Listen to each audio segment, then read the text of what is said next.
The judge's gavel struck like a gunshot, sealing my fate. Life in prison. Gasps filled the courtroom. Emily clutched Richard's hand, crocodile tears sliding down her cheeks. "I'm so sorry," she whispered. But I saw the smirk she barely hid. That was the moment I swore she would pay. 5 years ago, I had everything: a thriving business, a beautiful home, and a wife I adored. Emily and I had been together since college, inseparable, or so I thought. She was my anchor, my partner in every way. We built a life together, one I believed was unshakable. But love blinds you too, the cracks forming beneath your feet. Late nights at the office, secretive whispers, a distance I ignored. I trusted her more than I should have. Then came Richard, my closest friend, my business partner.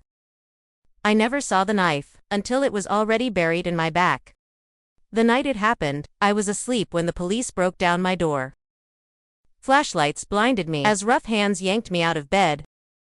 "Daniel Carter, you're under arrest for embezzlement, fraud, and corporate misconduct." My mind reeled. What? Emily stood in the doorway trembling, clutching her robe. Richard was behind her, his arm protectively around her waist. "Danny." "I don't understand," she whispered, voice laced with well-practiced shock. "How could you?" "How could I? I hadn't."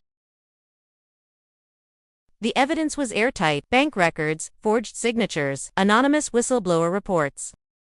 They painted me as a corrupt executive who drained millions from my own company. The trial was swift. The prosecution had a mountain of evidence, and my loving wife testified against me, her voice cracking as she recounted my deception. But the final blow: Richard taking over my company, standing beside Emily as they moved on from the disgrace of my crimes. I sat in that cold steel prison cell, my life in ruins, while they celebrated their victory. But I wasn't broken. I was learning. Watching. Waiting.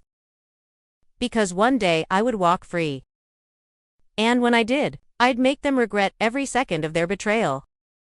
Prison didn't break me, it remade me.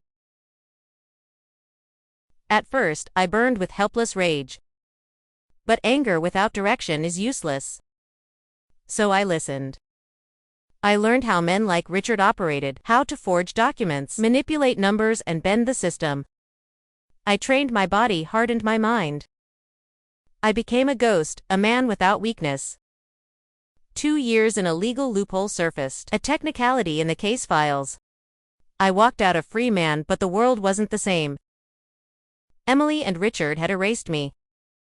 My name, my legacy, my existence gone.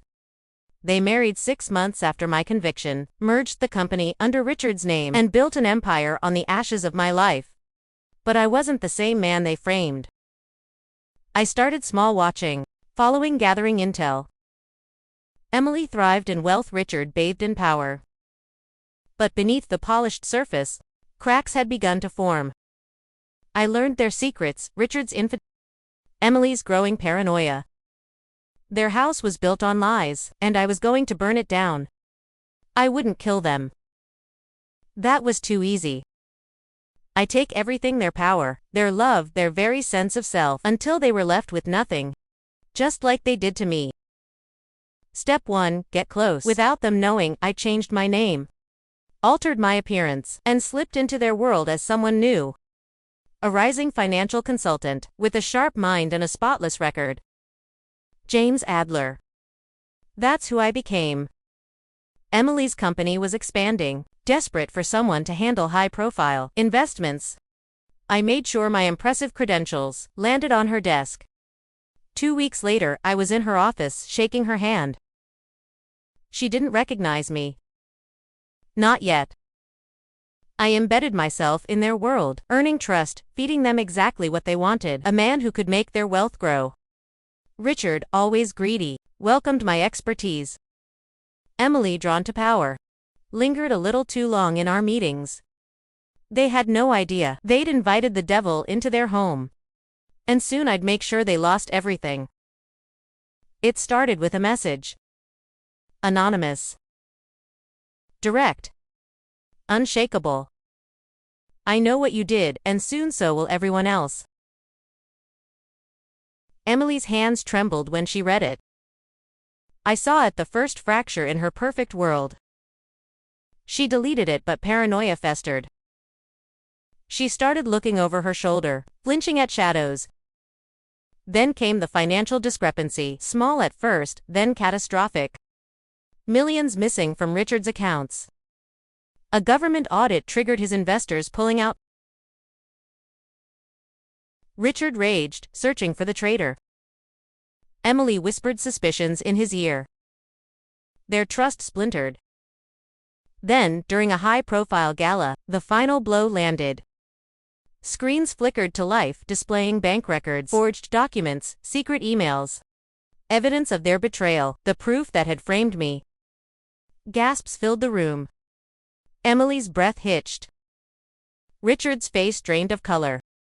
And then I stepped forward, locking eyes with Emily. Recognition. Horror. The past had come back to claim them. Emily staggered back, eyes locked onto mine. The color drained from her face. Recognition. She tried to speak, but no words came. Richard wasn't looking at me, he was staring at the screens, at the evidence flashing before hundreds of their most powerful investors, government officials, and media reporters. Their lies, their crimes, their betrayal, all laid bare. This is fake. Richard roared, but panic laced his voice. He turned to Emily, wild-eyed. Tell them it's fake. Emily opened her mouth, but no one was listening. Security swarmed. The lead investigator stepped forward, voice like steel. Mr. Hughes, Mrs. Carter, you're under arrest for fraud, perjury, and obstruction of justice. Handcuffs clicked shut around their wrists.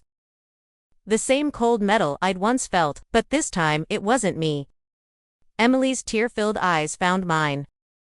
Danny. Please. I leaned in, my voice, calm, deadly. You should have killed me when you had the chance.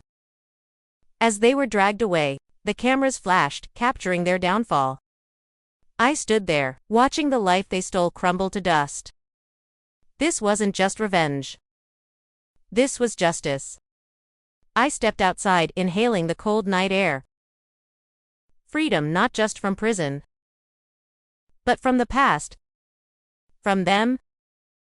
Emily and Richard would rot in a cell, their names disgraced, their empire in ruins. But I was reborn. Justice wasn't about rage or destruction, it was about balance. They took everything from me, and now I had taken it all back. For the first time in 5 years, I walked away with nothing to haunt me. What would you have done in my shoes? Would you have let justice take its course, or made them suffer even more? Like, subscribe, and share your thoughts below.